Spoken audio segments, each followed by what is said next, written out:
सबसे अधिक पाबंदियां ब्राह्मणों पर है। उन्हें कैसे रहना चाहिए, कैसे नहीं रहना चाहिए, क्या करना चाहिए, क्या नहीं करना चाहिए। जो लोग ये कहते हैं कि ब्राह्मणों को विशेषाधिकार दिया गया था प्राचीन काल में, तो ये हकीकत नहीं है। सबसे ज़्यादा पाबंदियां उन पर ही लगी हुई थी। उनके एथिक्स थे।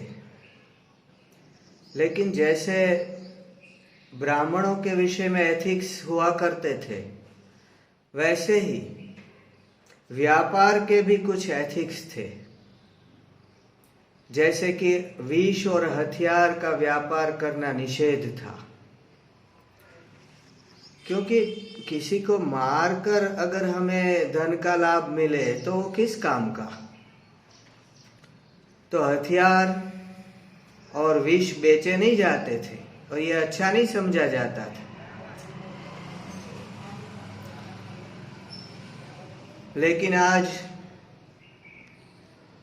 हथियारों की सबसे बड़ी बिक्री कोई करता है तो वो अमेरिका, रूस, और आजकल तो भारत भी ब्रह्मोस मिसाइल और तेजस विमान के सौदे करने लगा है। लेकिन हथियारों को बेचना नहीं था पुरातन काल में। न विष बेचना अच्छा समझा जाता था, न मांस बेचना अच्छा समझा जाता था, क्योंकि किसी को मारकर अगर उसका मांस बेचा जाए तो उससे पाप ही लगता है। मदिरा बेचने की भी मनाही थी। पका हुआ अन्न भी नहीं बेचा जाता था। वो किसी को खिलाने के काम आता था। आप अन्नदान कीजिए, लेकिन पका हुआ अन्न बेचा नहीं जाता था। आजकल तो फोन पे ऑर्डर देते हैं और खाने का पैकेट घर लेकर आ जाता है, वो होटल से आ जाता है। ये कलयुग है। रसकस भी बेचे नहीं जाते थे। रसकस मतलब घी, दूध, छाछ, ये बेचे नहीं जाते थे, यूं ही दे देते थे। किसान के दिल बहुत बड़े होते थे। मेरे पिताजी अपने बचपन के विषय में कह रहे थे एक बार कि एक बार दूध की आवश्यकता पड़ गई तो मैं किसी किसान के घर गया, तो उसने लोटा भर के दूध यूं ही दे दिया, कोई पैसा नहीं लिया। जब भी कभी ऐसी कोई जरूरत आ पड़ती थी तो दूध छाछ वैसे ही मिल जाते थे। लेकिन एक बार जब मैं गया तो उन्होंने लोटा भर के दूध दिया और शर्माते शर्माते कहा कि चवन्नी दे दो, इस वर्ष बहुत बारिश नहीं हुई है तो गाय के चारे के लिए मांग रहे हैं, वरना तो नहीं लेते। तो फिर मेरे पिताजी ने कहा कि मैंने उनको चवन्नी दे दी। इस प्रकार धीरे धीरे दूध के भाव बढ़ते गए। अठन्नी हुई, रुपये शेर मिलता था, और आज हमारे गांव में 20 रुपये शेर दूध मिलता है गाय का, और भैंस का दूध 30 रुपये शेर मिलता है। लेकिन कच्छ के कुछ गांवों में आज भी दूध छाछ के पैसे लोग नहीं लेते, घी के पैसे भी नहीं लेते। तो ये रसकस बेचा नहीं जाता था। और विद्या को भी बेचने की मनाही थी। विद्या बेचने की चीज नहीं समझी जाती थी। ऋषि गुरुकुल में विद्यार्थियों को पढ़ाते थे, एक भी पैसा नहीं लेते थे। विद्यार्थी वहां रहते थे, खाते पीते थे, और अंत में जब उनकी पढ़ाई पूरी हो जाती थी तो वे पूछते थे, गुरुजी क्या गुरु दक्षिणा दूं? तो अधिकतर गुरु तो कहते थे जो भी चाहो दे सकते हो। तो शिष्य ही गुरु की आवश्यकता को समझकर कुछ ना कुछ दे देते थे। विद्या को बेचा नहीं जाता था। तो मैं गांव के मंदिर में जब ये सत्संग कर रहा था एक बार, और मैंने ये बात कही कि पहले विद्या बेची नहीं जाती थी, तो बीच में कोई बोल पड़ा कि ट्यूशन प्रथा तो गुरु द्रोणाचार्य ने शुरू की थी। मैंने कहा, अरे भाई, तू द्रोणाचार्य को जानता नहीं है। वे कौन थे, क्या घटना हुई थी, तुझे कुछ भी पता नहीं है, और यूं ही कह दिया द्रोणाचार्य के विषय में ऐसी बात तूने कह दी, ये ठीक नहीं किया। द्रोणाचार्य मुनि भारद्वाज मुनि के अंश थे। भारद्वाज मुनि कौन थे? जब भरत जी रामचंद्र जी को मिलने के लिए सेना समेत जंगल में गए, वन में गए, तो भारद्वाज मुनि ने कहा कि आपकी सेना थक गई होगी, मुझे अपने आतिथ्य का, अपनी सेना के आतिथ्य का अवसर दीजिए। तो भरत जी ने कहा कि इतनी बड़ी सेना और आप तो एक झोपड़ी में रह रहे हो, कैसे आतिथ्य करेंगे? तो भारद्वाज मुनि ने मुस्कुरा कर कहा कि आप देखते जाइए। भारद्वाज मुनि ने अपनी सिद्धि का उपयोग किया। एक ही क्षण में वहां पर इतने सारे आवास खड़े हो गए, हर एक सैनिक के लिए आवास, और भरत जी और शत्रुघ्न के लिए अलग आवास। और ये आवास ऐसे थे कि इंद्र भी लजा जाए, लोकपाल भी लजा जाए। रिद्धि सिद्धि सारी सेवा में उपस्थित हो गई। भरत जी, शत्रुघ्न जी और सारी सेना की सेवा में उपस्थित हो गई। जहां तहां नदी, झरने, तालाब प्रकट हो गए। खाने पीने के पदार्थ, उत्तम प्रकार के पदार्थ, खीर आदि सब प्रकट हो गए। और भारद्वाज मुनि ने इतनी आगता स्वागता की सेना की कि सब देवता भी देखते रह गए। तो ये भारद्वाज मुनि ही लीलावश द्रोणाचार्य बन के आए थे। उन्हें ट्यूशन करने की कोई आवश्यकता नहीं थी, लेकिन लीलावश उन्होंने इस समय जो शरीर धारण किया था उसमें वे गरीब थे। तो एक दिन उनका बेटा अश्वत्थामा दूध के लिए रोने लगा, तो उनकी माता कृपी ने क्या किया, क्योंकि गाय तो थी नहीं, एकदम दरिद्रता थी। हम बचपन से जब भी कोई कहानी सुनते हैं तो उसमें यही आता है कि एक गरीब ब्राह्मण था। द्रोणाचार्य ऐसे ही गरीब ब्राह्मण थे। तो अश्वत्थामा की माता ने क्या किया कि पानी में आटा घोलकर ले लो, ये दूध है, ऐसा कहकर दिया।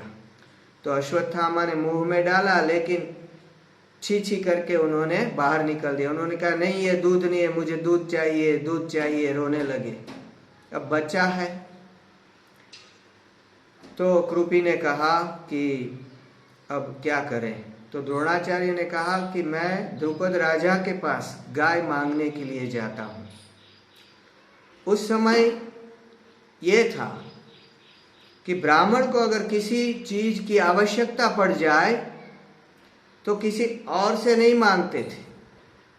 शास्त्र में लिखा था किसी और से नहीं मांगना, अगर आपको कोई आवश्यकता पड़ जाए तो राजा से मांगना। क्योंकि किसी और से अगर मांगते हैं ब्राह्मण, तो फिर क्या होता है कभी कभी कि जो देने वाला है वो ऐसी मांग कर लेता है ब्राह्मण के पास, ऐसी अपेक्षाएं रखने लगता है कि फिर ब्राह्मण का मान सम्मान नहीं रहता। एक ब्राह्मण था, उसके घर में अचानक मेहमान आ गए और चीनी की आवश्यकता पड़ गई। तो उसकी पत्नी बाजू में जो रह रहे थे गृहस्थ, उनके वहां गई और कहा कि भाई मुझे थोड़ी चीनी दे दो। तो चीनी लेके आ गई। अब 2-3 दिन हुए थे कि वो गृहस्थ आया, वो पड़ोसी आया, वो ब्राह्मण देवता को कहने लगा कि भूदेव जरा आइए ना, वो बहुत भारी लकड़ी है, उसको लेकर इधर से उधर रखना है। तो ब्राह्मण देवता चले गए। वहां 3-4 और जने थे, सब ने बहुत जोर लगा के उस पेड़ की भारी भरकम लकड़ी को उठाया, इधर से लेकर उधर रख दिया। ब्राह्मण देवता घर आ गए। फिर 2 दिन हुए तो फिर वो जो पड़ोसन थी वो आ गई और चावल साथ में लाई और कहने लगी कि जरा ये चावल साफ कर दो ना। तो बेचारी ब्राह्मणी ने चावल साफ करके दे दिए। फिर तीसरे दिन आ गया, वो कहने लगा कि अदालत में जाना है, आप मेरी फेवर में साक्षी दोगे। तो ब्राह्मण को किसी और के पास नहीं मांगना चाहिए, ये द्रोणाचार्य समझते थे और शास्त्र में भी यही आज्ञा थी। तो वे द्रुपद राजा के पास चले गए और वहां जाकर उनसे कहा कि मुझे गाय दे दो। अब द्रुपद राजा परिचित थे, द्रोणाचार्य और द्रुपद दोनों साथ में पढ़ते थे, लेकिन उस समय की किसी रंजिश को मन में रखते हुए द्रुपद राजा ने द्रोणाचार्य को गाय नहीं दी और उल्टा उनका अपमान कर दिया। तो फिर द्रोणाचार्य को कौरवों के पास जाना पड़ा। वे वहां गए, उन्होंने कहा मैं आपके कौरवों के संतानों को पढ़ाऊंगा, पांडु के पुत्रों को पढ़ाऊंगा। तो महाराज धृतराष्ट्र ने उनको गाय दान में दे दी। तो द्रोणाचार्य को ये क्यों करना पड़ा? क्योंकि राजा अपना धर्म चूका। सबसे बड़ा राजधर्म है, राजा जब चूक करता है तभी समाज में नैतिकता का ह्रास होता है। द्रोणाचार्य ने फिर भी ट्यूशन नहीं किए थे, वो जंगल में ही गुरुकुल बना के रहते थे और वहां पे आकर कौरव और पांडु पुत्र पढ़ते थे। लेकिन अगर मान लो कि उन्होंने ये किया जो आप कह रहे हो, तो उन्हें क्यों करना पड़ा? क्योंकि शासक जो था द्रुपद राजा, वो राजा अपना धर्म चूका, इसीलिए ये सब द्रोणाचार्य को करना पड़ा। वरना पूर्ण रूप से स्वतंत्र थे, किसी राज्य का आश्रय मांगने की उनको आवश्यकता ही नहीं पड़ती थी। तो ये जो कभी कभी लोग कहते हैं कि ब्राह्मणों की वजह से ही समाज में नैतिक मूल्यों का ह्रास हुआ, ये बात ठीक नहीं है। जैसा राजा होता है वैसा युग होता है, युग का प्रवर्तक राजा होता है, ब्राह्मण तो दूसरे नंबर पर है। और आप देखिए, हमारी स्वतंत्रता के बाद भारतवर्ष जब स्वतंत्र हुआ, उसके पश्चात जो भी गफले हुए, कौभांड हुए, वे सब किसने किए? इन गफलों के साथ किसका नाम जुड़ा हुआ? पहले जीप कौभांड हुआ, साइकिल कौभांड भी हुआ है, बोइंग 757 का कौभांड भी हुआ है, सबमरीन का कौभांड भी हुआ है, और स्टॉक मार्केट का कौभांड हुआ है, LIC का कौभांड भी हो चुका है। तो ये कितने सारे कौभांड हुए, सीमेंट से लेकर खाद यूरिया तक और शक्कर तक के कौभांड हुए हैं। स्टैम्प पेपर के भी कौभांड हो चुका है, स्टैम्प पेपर का कौभांड भी हो चुका है। तो ये जो सारे कौभांड हुए, तहल का कौभांड, तो ये जो सारे कौभांड हुए, उसके साथ तो पॉलिटिशियंस के नाम जुड़े हुए हैं। तो पहले राजा जो है, शासक है, वो अपना धर्म चूकता है और इसीलिए समाज में गलत मैसेज जाता है और नैतिक मूल्यों का ह्रास होता है। अब ब्राह्मण की तो जिम्मेवारी पढ़ाने की भी नहीं रही स्वतंत्रता के पश्चात। पहले तो वही पढ़ाते थे, लेकिन उनका वो विशेषाधिकार भी छीन लिया गया। कितने गुरुकुल बंद कर दिए सरकार ने, और हर कोई पढ़ा सकता, हर कोई शिक्षक बन सकता है। आज 70 साल से यही कायदा चल रहा है। तो हम ये भी नहीं कह सकते कि ब्राह्मणों ने ठीक से पढ़ाया नहीं, नैतिक शिक्षण दिया नहीं, इसलिए नैतिक मूल्यों का ह्रास हो गया। हर कोई पढ़ा रहा है आज। और इनको जिम्मेदार समझना, ये समाज में जो कुछ हो रहा है कि इन्होंने ये किया वो किया, ये एकदम गलत है, इसमें कोई सही बात नहीं है। और एजुकेशन पॉलिसी भी क्या है? आज कोई धर्मशास्त्र पढ़ाता है क्या? पहले तो रामायण पढ़ाते थे, गीता पढ़ाते थे, धर्मशास्त्रों का अध्ययन होता था। आज तो फिजिक्स, केमिस्ट्री, ये सब है, मैथमेटिक्स, ये सब है। यहाँ धर्मशास्त्रों का तो शिक्षण होता नहीं। तो हम कैसे कह सकते हैं कि नैतिक मूल्यों का ह्रास जो हुआ उसके पीछे ब्राह्मण जिम्मेवार है? ऐसा हरगिज नहीं कह सकते।